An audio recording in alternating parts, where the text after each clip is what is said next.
اصل کے رضا حق کی ہے صدا، حشر تلک جاری رہے فیض رضا۔ افضل کیوں کہا گیا؟ تمہیں بلند درجہ کیوں دیا گیا؟ کبھی تم نے غور کیا؟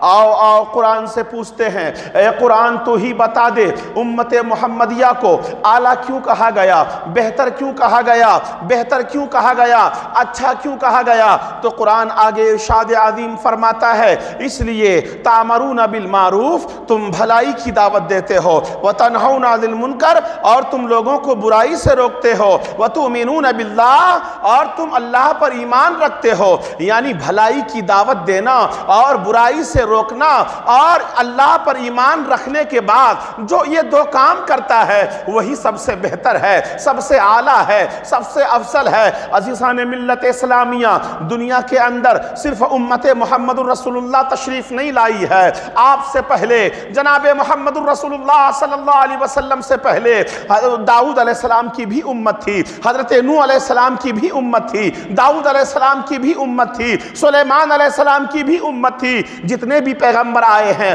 تمام پیغمبران اعظام کے امت ہوا کرتے تھے، لیکن ان تمام پیغمبروں کے امت کو اعلیٰ نہیں کہا گیا، افضل نہیں کہا گیا، بہتر نہیں کہا گیا، ان کو اچھا نہیں کہا گیا۔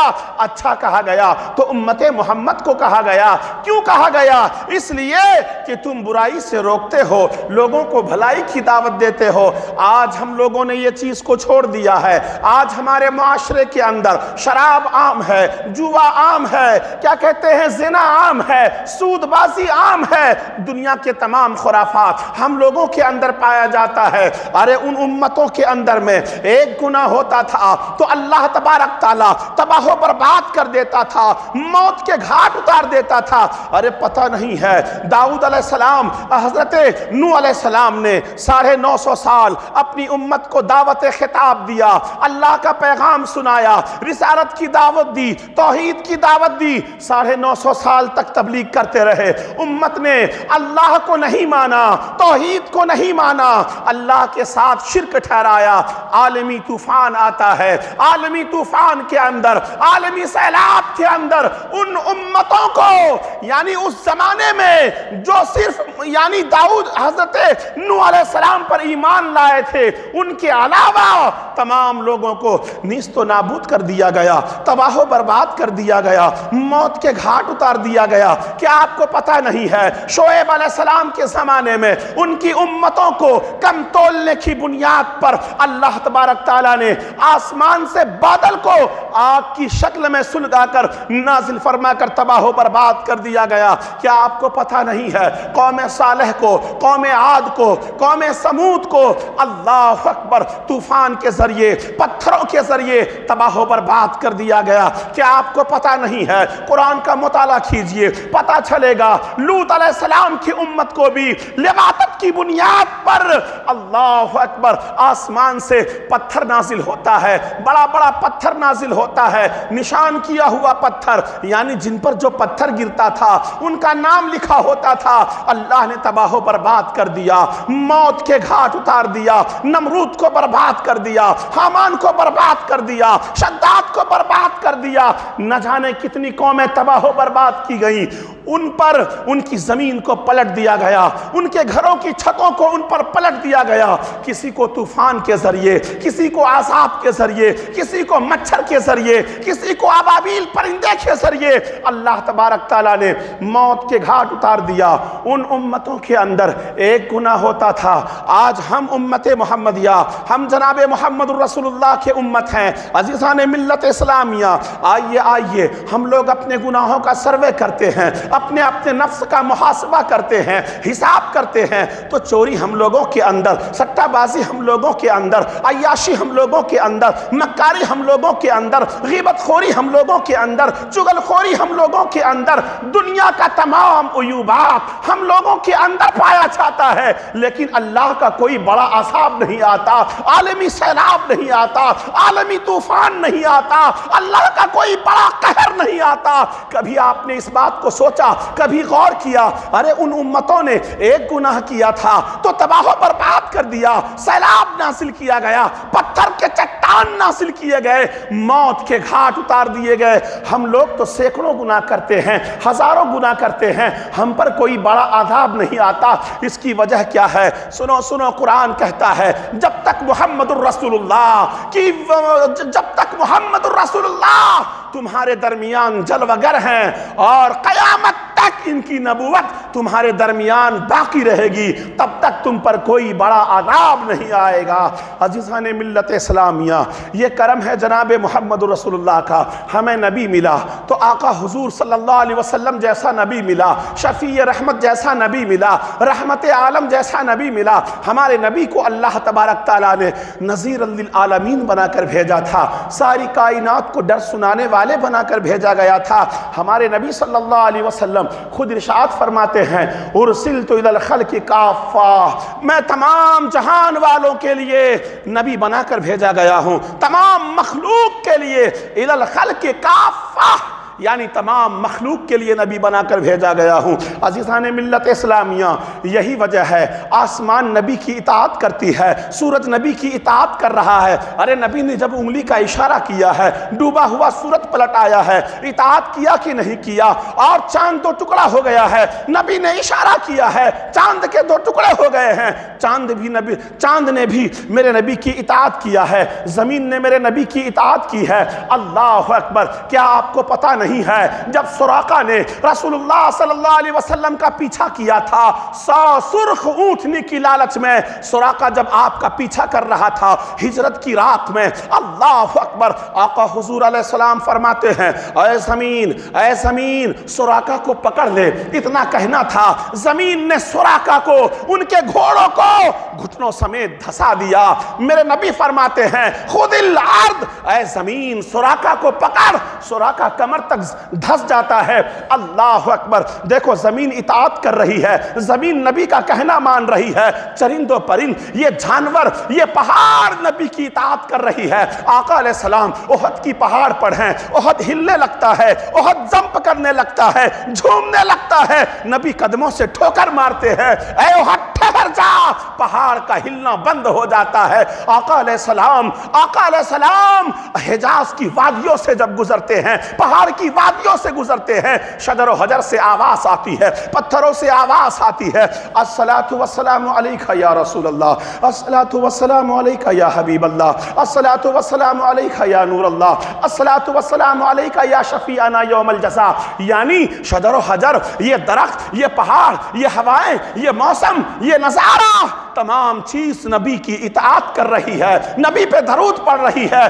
دیکھا آپ نے جب ہی میرے آقا فرماتے ہیں ارسلت الی الخلق کافہ، میں تمام مخلوق کے لیے نبی بنا کر بھیجا گیا ہوں۔ آج سے پہلے 1400 سال پہلے جو نبی آتے تھے، ایک شہر کے لیے نبی بن کر آتے تھے، ایک ملک کے لیے نبی بن کر آتے تھے، لیکن نبی رحمت جناب محمد رسول اللہ صلی اللہ علیہ وسلم کو سارے جہان کے لیے نبی بنا کر بھیجا گیا ہے۔ وَلِلْعَالَمِينَ نَذِيرًا، اے نبی ہم نے تمہیں سارے جہان والوں کو ڈر سنانے والا بنا کر بھیجا ہے۔ نبی صلی اللہ علیہ وسلم دنیا کے اندر تشریف لائے، آقا حضور نے کیا کیا جانتے ہو؟ عید کی دعوت دی۔ ہم نے نبی کے مشن کو آج بھلا دیا، ہم نے نبی کی تاریخ کو بھلا دیا، ہم نے صحابہ کی زندگی کو بھلا دیا۔ آؤ تاریخ اسلام کو پلٹ کر دیکھتے ہیں، اللہ اکبر! صحابہ نے اسلام کی کیسی تبلیغ کیا ہے۔ عزیزان ملت اسلامیہ، انہی کی تبلیغ کی بنیاد پر، دعوت و اجتہاد کی بنیاد پر، انہی کی رشد و ہدایت کی بنیاد پر قرآن کی آیت نازل ہوتی ہے، کنتم خیر امہ، تم بہترین امت ہو، تامرون بالمعروف، تم بھلائی کی دعوت دیتے ہو، وتنہون عن المنکر، اور تم لوگوں کو برائی سے روکتے ہو۔ عزیزان ملت اسلامیہ، آج ہم نے اپنے معاشرے کو دین کی دعوت دینا بند کر دیا ہے۔ ہم لوگوں نے سوچ لیا ہے دین کا ٹھیکیدار صرف مولوی صاحب ہے، یہ مولانا لوگ ہیں، یہ پیر لوگ ہیں۔ نہیں عزیزان ملت اسلامیہ، اگر آپ کے پاس مال ہے، مال کے ذریعے دین کا کام کرو۔ اللہ نے ہاتھ میں طاقت دیا ہے، ہاتھ کے ذریعے دین کا کام کرو۔ ارے اپنے گھر والوں کو کم سے کم 5 وقتہ نماز کی دعوت دو اور معاشرے کے اندر انقلاب بپا کرنے کی کوشش کرو۔ آج اسلام کو مٹانے کی کوشش کی جا رہی ہے، دنیا کی تمام تنظیمیں مل کر، دنیا کی تمام طاقتیں اکٹھی اکٹھی ہو رہی ہیں، یہودیت اکٹھی ہو رہی ہے، عیسائیت اکٹھی ہو رہی ہے، تمام اقوام ملت اکٹھا ہو کر اسلام کو مٹانے کی سازش کر رہی ہے۔ کبھی اسلام کو آتنکواد کہا جا رہا ہے، کبھی قرآن پر فتویٰ لگایا جاتا ہے، کبھی ٹرپل طلاق پر پابندیاں لگائی جاتی ہیں۔ اللہ اکبر، تمہیں جگہ جگہ پر مارا جا رہا ہے، ڈھونڈا جا رہا ہے، پکڑا جا رہا ہے، رسوا کیا جا رہا ہے، ذلیل کیا جا رہا ہے۔ جانتے ہو کیوں کیا جا رہا ہے؟ تم نے اسلام کے مشن کو بھلا دیا، اپنے صحابہ کی قربانی کو بھلا دیا، اپنے نبی کی عظمتوں کو بھلا دیا۔ اگر تم یہ یاد رکھتے اور دین کا کام صحیح سے کرتے جس طریقے سے صحابہ نے کیا تھا، آج یہ ذلیل دن ہم مسلمانوں کو دیکھنا نصیب نہیں ہوتا۔ عزیزان ملت اسلامیہ، ہم بے شمار اللہ کی نعمتیں کھاتے ہیں، اس کا شکر نہیں کرتے۔ ارے دنیا میں کوئی اچھی غذا کھلا دے تو آپ کہتے ہو واو بیوٹیفل، کتنا اچھا ہے، کتنا بڑھیا ہے، کتنا سندر کھانا بنا ہے۔ اللہ اکبر، دنیا میں اپنی بیوی کی پکی ہوئی کھانوں کی پکوان کی تعریفیں کرتے کرتے تمہاری منہ نہیں تھکتے۔ اپنے سسرال میں جانے کے بعد سالیوں کے ہاتھ کی بریانی کھا کر تم اس سالیوں کی تعریف کرتے ہو۔ عزیزان ملت اسلامیہ، کبھی خدا کی قدرت کی تعریف کیا ہے؟ یہ باٹنی کا نظام، یہ پھولوں کا نظام، یہ سمندروں کا نظام، یہ دو دریاؤں کا آپس میں ملنا، اللہ اکبر، خدا کی عظیم قدرت ہے۔ تم نے اسے دیکھ کر کبھی اللہ کی تعریف نہ کیا۔ اللہ اکبر۔ عزیزان ملت اسلامیہ، قرآن کہتا ہے افلا تعقلون، تم عقل سے کام کیوں نہیں لیتے ہو؟ افلا تبصرون، کیا تمہیں سوجھتا نہیں ہے؟ افلا تنظرون، کیا تم دیکھتے نہیں ہو؟ اللہ کہتا ہے الی الابل کیف خلقت، تم دیکھو اونٹنیوں کی طرف ہم نے اونچی کوہان والا پیدا کیا ہے۔ وَإِلَى الْأَرْضِ كَيْفَ سُطِحَتْ، اور تم دیکھو زمین کی طرف ہم نے پانی پر کیسا بچھونا بچھا دیا ہے۔ وَإِلَى الْجِبَالِ كَيْفَ نُصِبَتْ، اور تم دیکھو بڑے بڑے پہاڑ کی طرف ہم نے اسے میخ بنا کر زمین پر ٹھوک دیا ہے۔ اللہ اکبر۔ یہ پہاڑوں کا نظام آپ دیکھتے ہیں لیکن زبان سے الحمدللہ نہیں نکلتا، سبحان اللہ نہیں نکلتا۔ لیکن یہ مائکروفون کو دیکھنے کے بعد آپ کو حیرت ہوتی ہے، یہ لوہے کا جہاز آسمان میں اڑتا ہے، آپ کو حیرت ہوتی ہے، یہ اتنی سی چیف کے اندر، کمپیوٹر کے اندر پوری دنیا سمایا ہوا ہے۔ اس بات پر آپ حیرت کرتے ہو۔ سائنسدانوں کو اللہ اکبر، مسلمان اگرچہ نہ مانتے ہوں لیکن آج کافروں کو دنیا سائنس کی پوجا کرتی ہوئی نظر آتی ہے، سائنس کے سامنے پرارتھنا کرتی ہوئی نظر آتی ہے، ہاتھ جوڑتی ہوئی نظر آتی ہے۔ اللہ اکبر۔ اور ہم مسلمان بھی تعریف کرتے ہوئے نظر آتے ہیں۔ ارے خدا کی تعریف کرو، الحمدللہ رب العالمین۔ تمام تعریف اس اللہ کے لیے جنہوں نے سارے جہان کو پیدا کیا، اور اس جہان میں پیدا کرنے کے بعد دیکھو اپنی پیدائش پہ غور کر لو۔ خلق من ماء دافق یخرج من بین الصلب والترائب۔ اللہ اکبر۔ اللہ فرماتا ہے اے انسان، ہم نے تمہیں پانی کے ناپاک قطرے سے، یہ بے جان پانی کا قطرہ، یہ پانی کا ناپاک قطرہ بے جان ہے، اس میں کوئی جان نہیں ہوتا، یہ باپ کے پشت سے نکل کر اللہ اکبر ماں کے ارحام میں منتقل پاتا ہے۔ پھر اللہ کہتا ہے ہم نے اسے علقہ کیا، پھر مدغہ کیا، یعنی پھر اس پر ہم نے ہڈیاں چڑھائیں۔ اللہ اکبر۔ یعنی یہ پانی کا ناپاک قطرہ خون کا لتھڑا بنتا ہے، پھر گوشت کا لتھڑا بنتا ہے، پھر انسان میں پھر اس کے اوپر چہرے کا سانچہ بنایا جاتا ہے، جگہ جگہ سوراخ کیا جاتا ہے،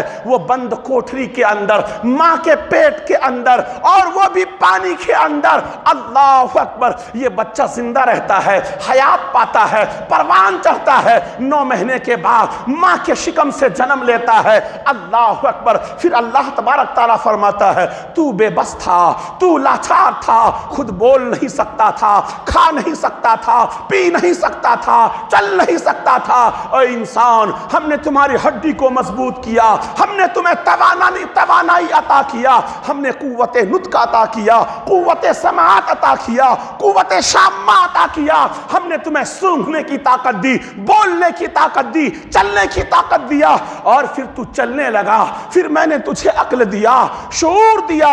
پھر اللہ کہتا ہے لَقَدْ خَلَقْنَا الْإِنسَانَ فِي أَحْسَنِ تَقْوِيمٍ، ہم نے انسان کو اچھا اور خوبصورت بنایا۔ ایک جگہ یہ بھی آیا ہے